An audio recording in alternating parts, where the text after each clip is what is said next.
Diarrhoea মূলত পেটের রোগ। ডায়রিয়াজনিত রোগের কারণে প্রতি বছর সারা দেশে প্রায় 50,000 শিশু মারা যায়। এই রোগে আক্রান্ত হলে শরীর থেকে প্রচুর পরিমাণে জল বেরিয়ে যায় এবং শিশুর দেহে জলের শূন্যতা দেখা দেয়। জল শূন্যতার জন্য শিশুর মৃত্যু পর্যন্ত হতে পারে।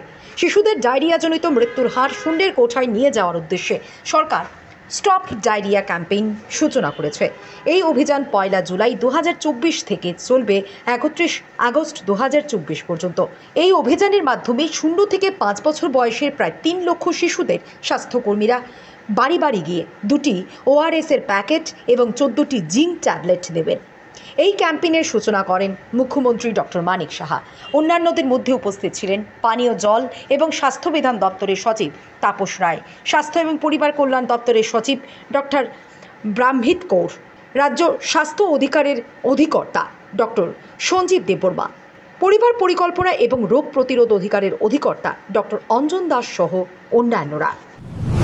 এখানে এত বিস্তারিত আলোচনা হয়েছে যে বিশেষ কিছু বলার আর নেই যে কেন এই যে স্টপ ডায়রিয়া ক্যাম্পেইন আমরা কেন করতে যাই।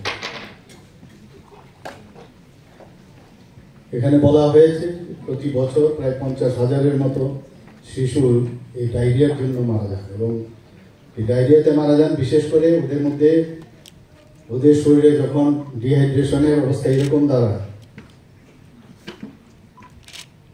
যার কারণে বিভিন্ন অর্গানও ফেলিউর হয়, রক্ত সঞ্চালন প্রপারলি হয় না ইত্যাদির কারণে তাদের মৃত্যু হয়। এখানে ডায়রিয়ার বিশেষ করে আমরা জানি prevention is better then cure. তো সেই জায়গায় আমরা দেখি যখন বাচ্চাদের বিশেষ করে আমরা দেখি এখানে বলা হয়েছে 0 থেকে 5 বছরের যারা আছে তাদেরকে এই ক্যাম্পেইনের আওতায় নিয়ে আসবে। ওনাদেরকে ORS দেওয়া হবে, জিঙ্ক সাপ্লিমেন্টেশন করা হবে ইত্যাদি সব বলা হয়েছে। আমরা জানি যে যখন বাচ্চাদের আমরা অনেক সময় জানি যে টিদিং কন্ডিশনে বাচ্চাদের ডায়রিয়া হয়। অনেক সময় ভুলবশত আমরা বলি টিদিং কন্ডিশন, দাঁত উঠছে এর জন্য ডায়রিয়া হচ্ছে, অনেক সময় বলেই কিন্তু আসলে এরকম না। তখন হামাগুড়ি দেয় বাচ্চারা, তা হামাগুড়ি যখন দেয় ওই সময় হাতের কাছে যা পায় তাই ছুঁয়ে, তো সেখান থেকে তার মুখের মধ্যে হাতটা দেয়, তার থেকে এই ধরনের যে প্যারাসাইট এবং যে আপনার ব্যাকটেরিয়া হতে পারে, প্যারাসাইটের কারণে হতে পারে এবং ভাইরাসের কারণে হতে পারে, এই কথাটা এখানে বলা হয়েছে। তো আসলে হামাগুড়ির সময় এই যে আমাদের বাচ্চাদের প্রতি নজর রাখা, তো আমরা বলি যে যেহেতু টিবি কন্ডিশন, আসলে টিবি এর কারণে নতুন করে দাঁত উঠছে এই কারণে ডায়রিয়া হচ্ছে, আসলে সেরকম না।